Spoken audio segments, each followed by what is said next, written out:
Hi, good morning. Thanks for that introduction. That's very generous. So just a little bit about me. I started my career in finance with an agricultural company, and really saw the transformation from the big, gigantic IBM mainframe on the second floor to desktop computing. And security in those days was so much easier. The door to the computer room was locked. And that's not to say that there weren't cyber threats. Even then there were, but certainly not to the extent that we're seeing in today's world. So in 2000, I jumped into software. It was a complete career change. And I was employee 3 in a startup company that was providing web-based applications for companies to exchange business documents like POs and invoices. And our biggest challenge from a sales perspective was convincing people that the internet was safe, their information would not be stolen, and only the correct recipient would be getting the proper documents. And ironically, it feels like we've kind of gone full circle from that state of distrust to trusting everything, and now needing to be more vigilant. And with the advancements in desktop computing, the internet, moving to the cloud, distributed networks, security has become so much more complex. And as more and more businesses started to adapt and rely on new technologies, the criminals found ways to take advantage. And as they say, crime follows the money. So in the past 20 years, I've witnessed the growth and expansion of security teams and solutions. So I've helped customers get comfortable with using the internet, manage the tech groups responsible for ensuring security. I owned a little software company and carried the weight of providing secure applications for my customers, also interacting with their suppliers and also with our own employees. I sold software into the healthcare industry, which is challenging. You know, security is a big thing in that world, and run a consulting business, helping customers keep ahead of the curve. For about 3 months during the summer, I worked with a cybersecurity firm to create a sales model and define a product based on industry needs. So got very much involved with cybersecurity. And so our agenda today, what does cybersecurity really mean, comes from my background and in my experience and what I've learned about the industry so far.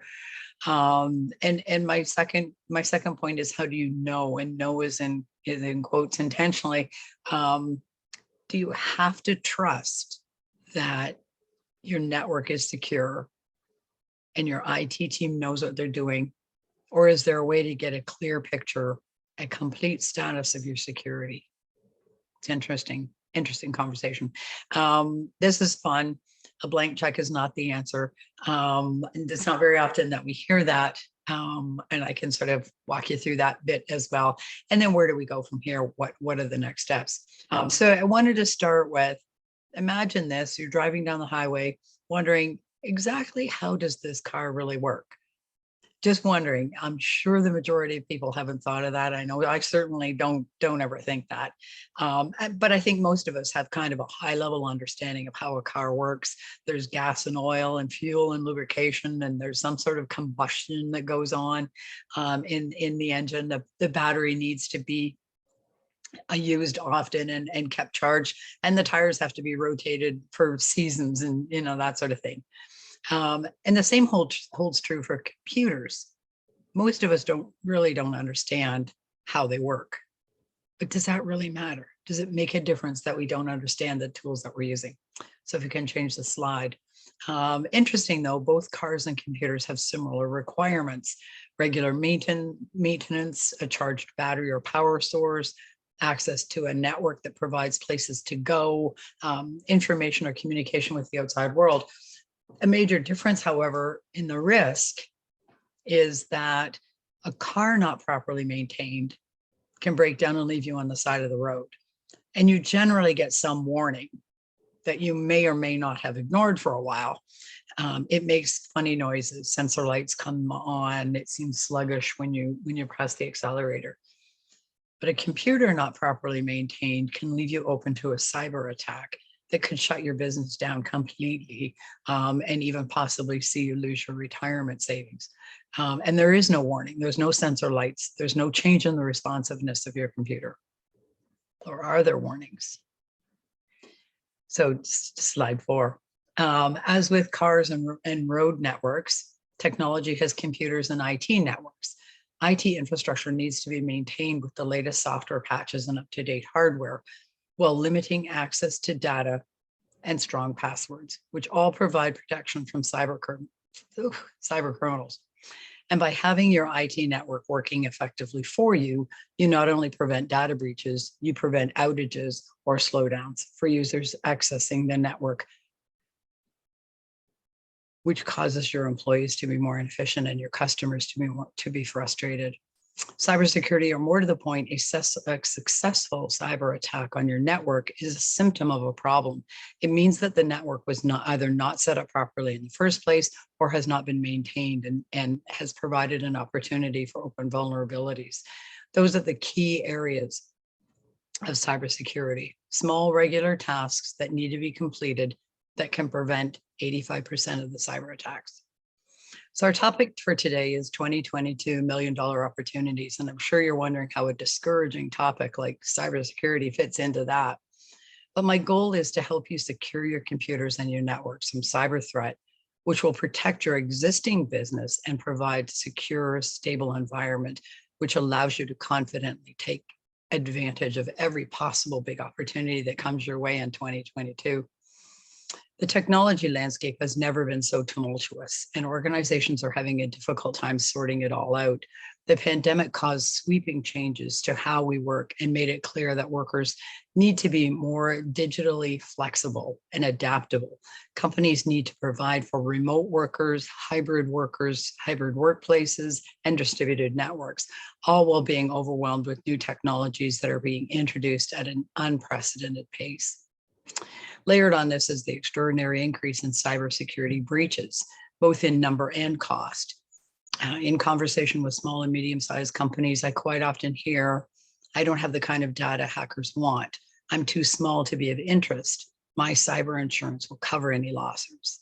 I don't understand enough about technology to make good choices, or it'll be too expensive. So recently I recorded a Zoom call with a friend who's a shareholder in a small Canadian wholesale distribution company of about 30 employees. So along with supply chain challenges, travel restrictions, and the regular fight for margins, they were hit with a ransomware attack in July 2021. To make it all the scarier, it happened a week after their IT consultant retired and was completely unavailable to help. So my friend has a really good IT background, so she was able to help in and step in and help out. The ransomware attack meant that every file in their network on both computers and servers was encrypted with a nonsensical file name and inaccessible. The company was told that unless they paid the ransom, they would not be able to access any of their files. So think supplier pricing, customer information, employee data, and all the financial records were all completely inaccessible. So between restoring backups, help from software vendors, and 30 18-hour days, she was able to get their system back to a steady state without having to pay the ransom that was requested. And they were lucky. Not everybody comes through it that easily or that well. For example, if they'd had to pay the ransom, they understood they were looking at $45,000, which to a small and medium-sized company is a pretty big number to just have $45,000 disappear, until they realized that the ransom was on a per computer or server basis. So with 30 desktops and 7 servers, the ransom asking price was $1.6 million. Based on that, based on the latest statistics, most cyber insurance policies would not come close to covering that. And that's just the ransom. That doesn't include lost sales while your system is down, customers potentially leaving you permanently, and the hit to your reputation. Another key piece here is that your exposure is your trading partner's exposure. So in other words, you hold customer data you hold supplier pricing, employee payroll data.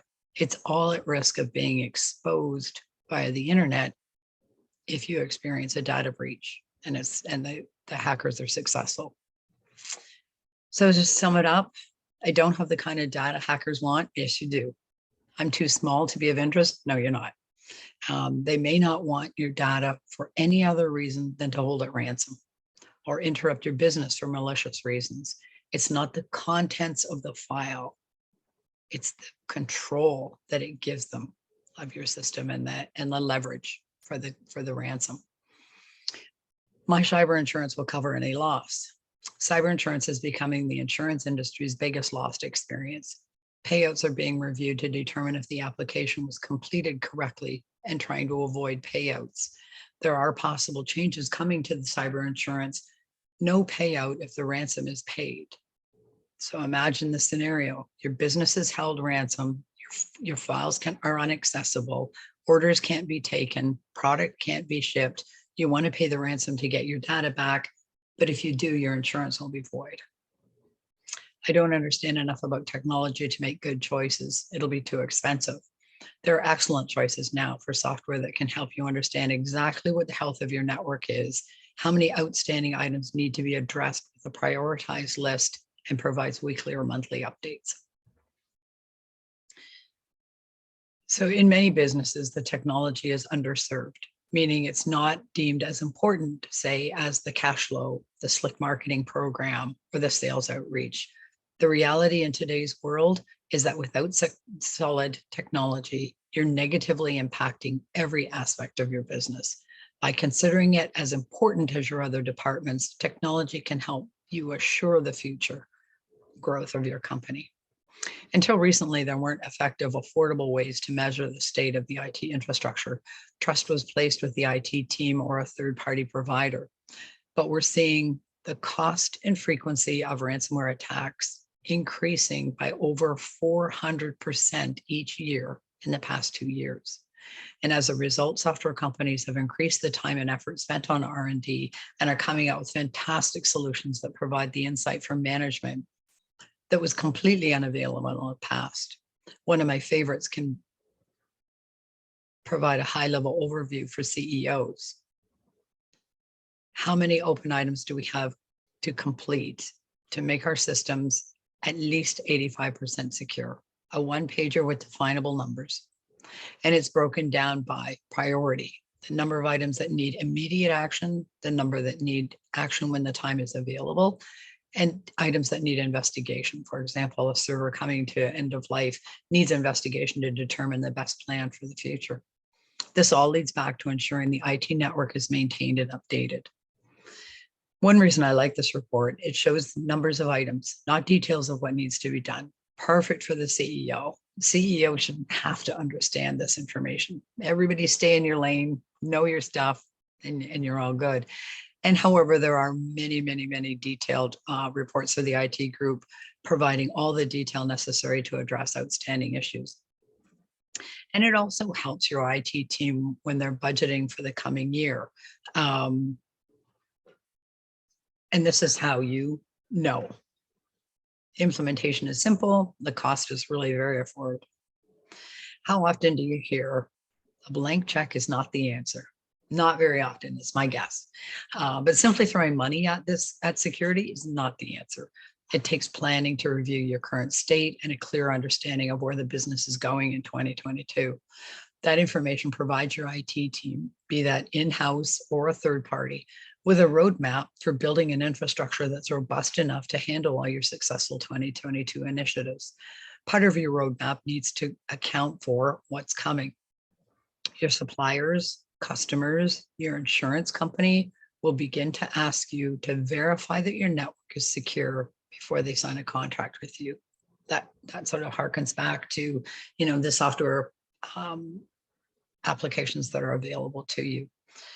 New and innovative cyber threats, they're coming up with more creative ways every day. More complexity in your technology that helps you keep ahead of the competition, which includes bots, artificial intelligence or AI, machine learning. those things all need to be considered as you're putting together your roadmap for what's coming. I have a free resource on my website for you that's a great starting point for your roadmap. It's a personalized security assessment.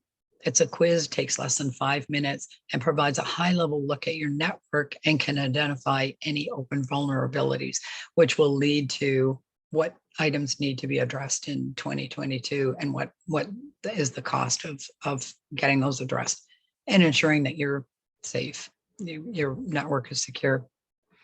So 3 takeaways for today. 3 simple things can make a huge difference. Multi-factor authentication. I'm sure you've been hearing this. It's been on the news tremendous amount in the last while, or MFA. It would essentially what it means is a password and something else. So a password with a PIN, a password with facial recognition or a fingerprint, something to just add another step into just a password that can be hacked. Software patches done in a timely manner. Microsoft has been in the news a number of times through this past year with they've left open vulnerabilities in their software, which of course means it's in your software, it's within your 4 walls. So that software patches have to be done in a timely manner to make sure that you're staying ahead of the threats. And training, keep your users up to date with the latest threats and attacks. A lot of it is information that isn't shared enough. It's simple to do. It's inexpensive, but they can make a huge difference. Something as simple as add a banner to the top of an inbound email. So if you have an email coming in from an external resource, you get a header across the top of your email in big bold letters, add color, whatever. This is coming from an external source. Do not click any links or attachments unless you recognize the sender and know the content is safe. It's just another little reminder that's simple. It's very affordable to add in, and it can help you make sure that the state. And remember, there are solutions that help you know the state of your IT network. And please take my free cybersecurity awareness quiz. It'll take less than 5 minutes, and I'd love to talk to you about it once it's done. If you have any questions, if you have any concerns or anything that you heard today that didn't resonate, didn't ring true, you need more information, don't hesitate. My contact information is all on the slide that's being shown, or you can catch me at gay@goinnovation.ca anytime. And parting words, the safer each of us are, the safer all of us are. Thanks so much.